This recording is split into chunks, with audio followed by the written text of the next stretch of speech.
Dios les continúe bendiciendo. Gloria al Señor. La predicación de esta mañana lleva un título y se llama Su Fidelidad. Y vamos a conocer algo acerca de la fidelidad de Dios. Para esto vamos a ir a un pasaje bíblico que se encuentra en 2 de Timoteo, en el capítulo 2, versículo 13. Dice la Escritura, en el nombre del Padre, del Hijo y del Espíritu Santo: si fuéramos infieles, Él permanece fiel. Él no puede negarse a sí mismo. Gloria al Señor. Esta mañana quiero darle bienvenida a todos los hermanos y a cada una de las personas que tuvieron el bien venir a la congregación a escuchar el mensaje de la palabra. Quiero que usted por un momento ponga atención, preste atención, porque a veces oímos, pero no escuchamos. Y lo importante de la palabra es escuchar la palabra, porque la fe comienza por el oír la palabra de Dios, poner por obra los preceptos, los estatutos, las leyes y los mandamientos que Dios nos manda. Amén. Ahora, la palabra fidelidad tiene una connotación que la podemos decir como firmeza, o como también no retroceder. O sea que cuando hablamos de que Dios es fiel, estamos diciendo de que Dios es firme y de que Dios no retrocede ante nada, que Dios no siente miedo ni se siente nervioso frente a situaciones difíciles. Dios no está empecinado o amedrantado por las situaciones que se presentan, sea en el campo espiritual o sea en el campo terrenal. Hablar de la fidelidad de Dios en una forma cotidiana nos sería fácil definirla como tener o contar con la compañía de Dios todos los días. Entonces podemos decir que Dios es leal. Dios es leal. Pero cuando queremos entender o buscar un poco más sobre este tema, entonces encontramos que esta fidelidad proviene de algo mucho más profundo. Y ese algo más profundo tiene que ver con los atributos de Dios. Y aquí en este momento vamos a entrar a mirar como un panorama acerca de lo que es un atributo, de lo que quiere decir que es un atributo de Dios. Podemos definir como atributo que son los rasgos del carácter de Dios, tal como nos los revela a través de su palabra. Debemos tener en cuenta que Dios muestra su carácter en todas sus acciones, todo lo que está, todo lo que podemos ver en la naturaleza, todo lo que hemos escuchado a través de la Escritura, la forma como Dios actúa, cómo se mueve a través de las Escrituras y nos lo hace entender. Entonces eso hace parte de un atributo, de un carácter que Dios quiere mostrarnos, quiere que nosotros le conozcamos cada día más. No podemos conocer más allá de lo que Dios ha querido revelarnos a través de su palabra. Ahora dice, a los atributos de Dios también le podemos llamar perfección de Dios. Dios es perfecto, hermana, amiga, amigo. Dios es perfecto. Yo quiero que ustedes en esta mañana miren a través de lo poco, lo mucho que yo pueda hablarle o transmitirle a través de esta predicación, de que usted, al tomar una decisión por Cristo, al venir al camino del Señor, el quedarse con el Señor en la congregación, en la santidad, en la búsqueda de la salvación, como dice la Escritura, usted puede confiar en que lo que Dios habla a través de la Escritura es fiel y es verdadero, es firme, que Dios es leal. Las diferentes categorizaciones que se han hecho sobre los atributos de Dios no logran expresar con palabras suficientes la infinidad del único Dios verdadero. Dios es extenso, es grande, es inmensurable. Dios tiene cosas que son ocultas para nosotros. Dios solamente nos muestra lo que Él quiere mostrarnos de Él mismo. Como lo dije ahorita, Él nos revela a través de su palabra solo lo que Él quiere que el hombre conozca de Él. Algunos estudios muestran que una de las formas acertadas sería distinguirlos en atributos comunicables y atributos incomunicables. Podemos mirar que hay muchas formas de tratar de explicar la fidelidad de Dios o los atributos de Dios, la grandeza de Dios, pero teológicamente para poder dar a conocer cierta parte de lo que es Dios y del carácter de Dios, algunas personas estudiosas de las Escrituras, teólogos, conocedores de mucho material y de muchas cosas que tal vez nosotros no hemos tenido el acceso a conocer todavía, entonces ellos se pusieron de acuerdo, investigaron, miraron y llegaron a la conclusión de que podrían darnos a conocer atributos a través de estas dos connotaciones, que son atributos incomunicables y atributos comunicables. Usted va a decir, hermano, ¿y eso qué es entonces? Bueno, un atributo incomunicable son aquellas características singulares de Dios, propiamente de Él, y que no las comparte con ninguna otra criatura. Por ejemplo, su autoexistencia, su simplicidad, su unidad, la independencia o aceidad, la inmutabilidad de Dios, infinidad, eternidad, inmensidad, omnipresencia, omnisciencia, perfección. Estos son algunos atributos incomunicables, ya que nosotros no podemos lograr esa grandeza de lo que Dios es: omnisciente, omnipotente, infinito, que tiene eternidad en sí mismo. Gloria al Señor, que es inmutable, no se arrepiente, hermano, no cambia,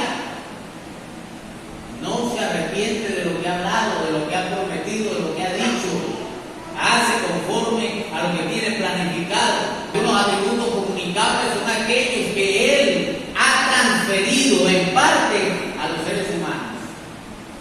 Esa transferencia puede mirarse de la siguiente manera: la sabiduría, la verdad y la fidelidad, la bondad, el amor, la gracia, la misericordia, la paciencia, la santidad, la justicia y lo que llamamos ser santos. Esas cosas Dios las ha compartido con nosotros. Dios ha permitido que nosotros en cierta manera podamos acceder a ese tipo de conductas, podamos en cierta manera tratar de alcanzar niveles que agraden a Dios. Ahora, la fidelidad de Dios forma parte de su carácter y es un atributo moral, el cual no puede dejar de manifestarse porque es inherente en Él. Y cuando decimos que es inherente, quiere decir que no se puede separar de Dios. La fidelidad que Dios trata de mostrarnos y siempre ha tratado de que el hombre comprenda y aprenda qué es su fidelidad. Esa fidelidad de Dios es algo que Él no puede abandonar, es algo que Él no se puede arrancar y dejarla en un lugar y irse sin ella. La fidelidad de Dios lo acompaña siempre, en todo lugar, en todo momento. Hace parte de su naturaleza.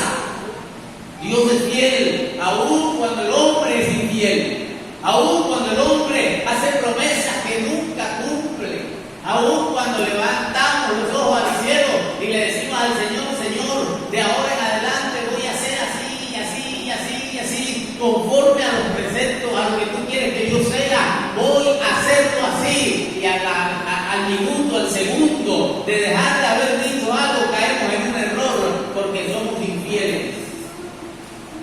No hemos sido perfeccionados todavía.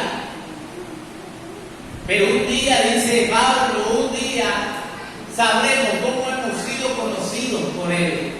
Sabremos cómo hemos sido conocidos en el cielo.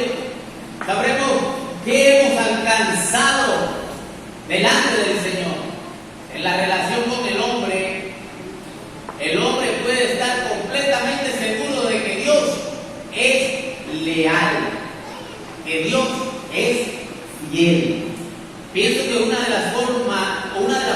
inicial, como Dios quiso acercarse al hombre y mostrar su fidelidad, la encontramos en una de las conversaciones que marcaron un ícono en la historia de la palabra de Dios.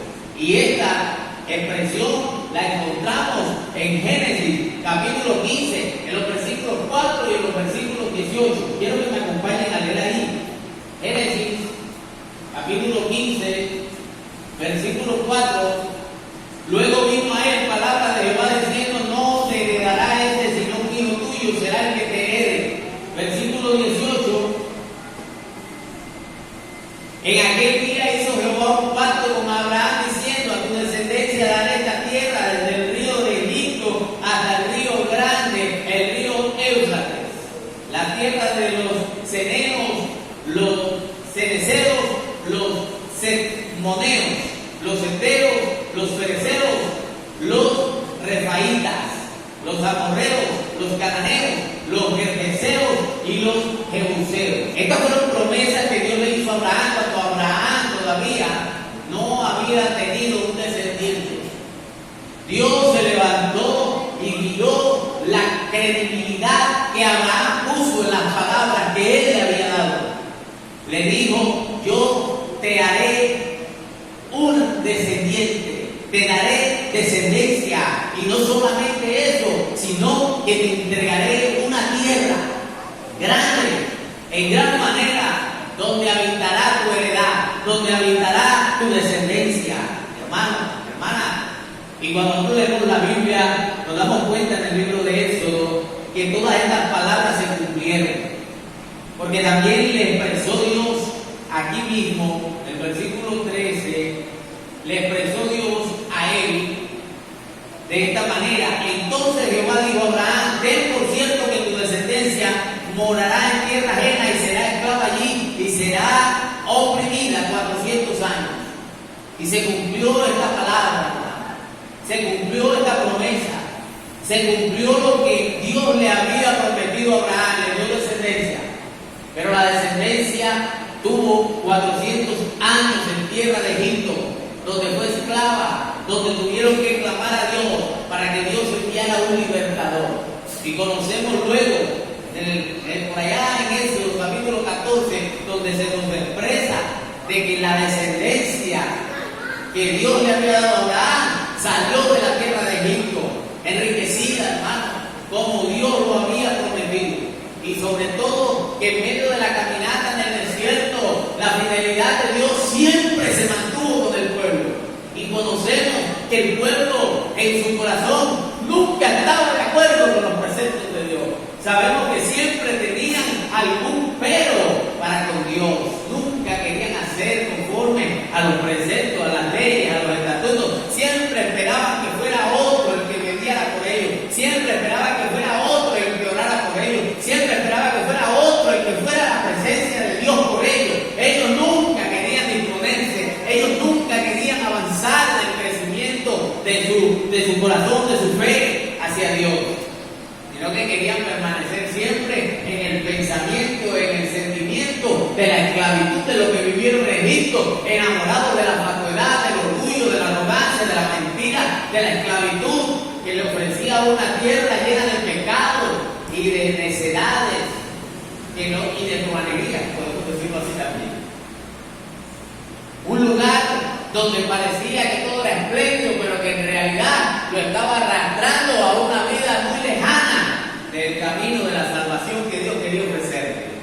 Hoy podemos mirar nuestra condición. Si nosotros al caminar en esta tierra estamos caminando de esta forma fatua, de esa forma elevada, de esa forma desatendidos de lo que Dios quiere hacer con nuestra vida, de lo que Dios está hablando a través de su palabra para nuestra vida. Si nosotros andamos de una forma desordenada delante de los ojos de Dios, si tenemos en cuenta los preceptos, las leyes, los mandamientos que Él ha dado para nosotros, o si simplemente lo hemos echado a nuestras espaldas, como dice la Escritura, que lo hace el impío, el que no conoce a Dios. Dios está pidiendo que tengamos cordura, que volvamos a los preceptos, a la enseñanza, a los estatutos que Él estableció para que el hombre pudiera obtener la salvación.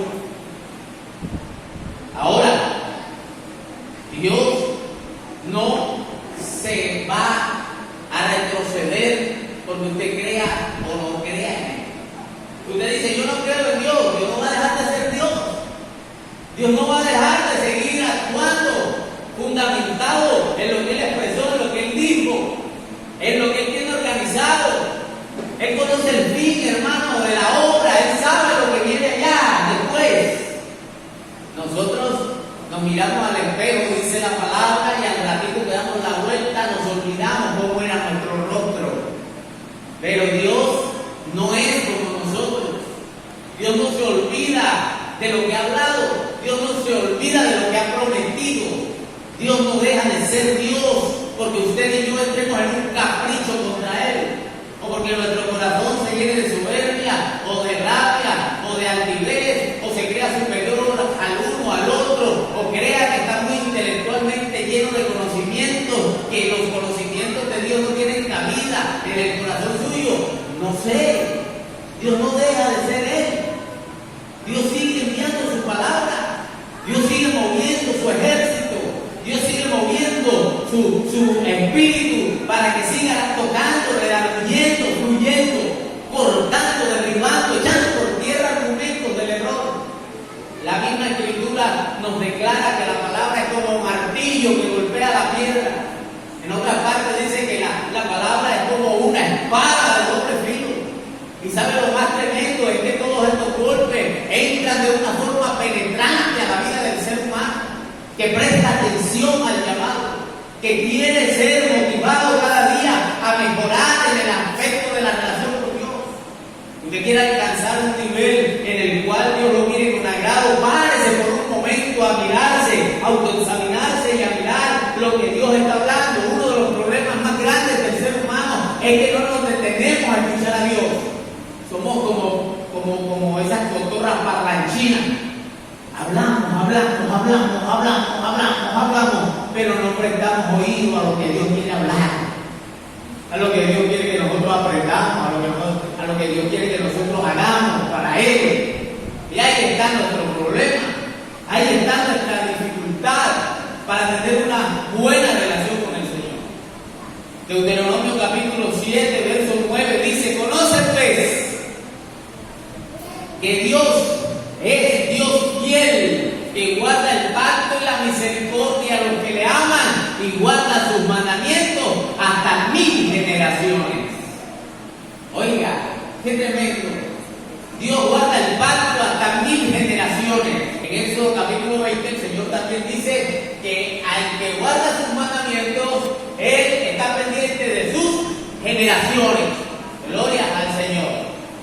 Un pasaje que me llamó la atención fue 1 Samuel capítulo 2, versículo 2, donde dice: no hay santo como Jehová, porque no hay ninguno fuera de ti, y no hay refugio como nuestro Dios. No hay otro lugar, hermano. No hay a dónde más recurrir sino a la presencia del Señor. El Señor ha mostrado que cuando tenemos hambre, Él ha estado con nosotros. Que cuando estamos desnudos, Él ha estado con nosotros. Que cuando hemos estado enfermos, Él ha estado con nosotros. Que cuando hemos tenido problemas legales, Él ha estado con nosotros. Que cuando algo asedia nuestra vida con peligro, Él es nuestro escudo y nuestra fortaleza. Él ha permanecido firme. Él ha caído. No se falta. Nosotros hemos sido cobardes muchas veces. Cobardes, hermano. Como dice la canción, nosotros muchas veces hemos dejado la cruz en un rincón, tratando de escapar, tratando de no volver a hablar, tratando de no levantar mucho la voz. Han habido momentos de tribulación, de angustia, en los que nosotros hemos querido quedarnos callados, silenciar esta palabra, no decirla con ahínco, no sembrarla con la fuerza que se necesita. Hemos tratado de huir de los lazos de amor y misericordia de Dios, pero ¿sabe qué hace Dios? Envía su palabra, envía sus mensajeros, envía a los que oran, a los que claman, para que se levanten nuevamente las fuerzas del que está debilitado. Envía su Santo Espíritu para que nos visite de día y de noche y fortalezca nuestra vida. y nos encamine cada día más a desarrollar también en nosotros fidelidad hacia Él. Él sabe que somos imperfectos, sabe que no logramos el objetivo completo. Por eso la palabra pecado significa errar al blanco. Ese es el significado de la palabra pecado. No somos capaces de pegar en el blanco. Queremos, apuntamos, empezamos el arco de bronce, como dice David. Él es el que nos da la fuerza para la pelea, quien adiestra nuestras manos para la batalla, quien hace que podamos empezar el arco de bronce y apuntamos y buscamos la dirección y soltamos la flecha, pero la mayoría de las veces pegamos fuera del blanco, hermano, porque necesitamos la compañía de Él, porque necesitamos que Él siempre esté con nosotros. Necesitamos caminar bajo su cobertura. Cuando nosotros salimos de la cobertura de Dios, vienen los dardos de fuego del maligno, vienen las saetas ardientes de las tinieblas, viene la mentira del diablo tratando de destruir nuestra fe. Pero Dios quiere que nosotros nos afiancemos en su camino. Dios quiere que permanezcamos para Él, hermano. Si Dios fuera infiel, esto sería un acto contrario a su naturaleza, lo cual sería imposible. Dios no puede ser infiel a su propia naturaleza. No es hijo de hombre, ni es hombre que se arrepiente de lo que ha dicho que hará. Su palabra toda es fiel. La fidelidad es una de las perfecciones gloriosas de su ser. La fidelidad hace parte de su naturaleza, hermano. Grábese eso.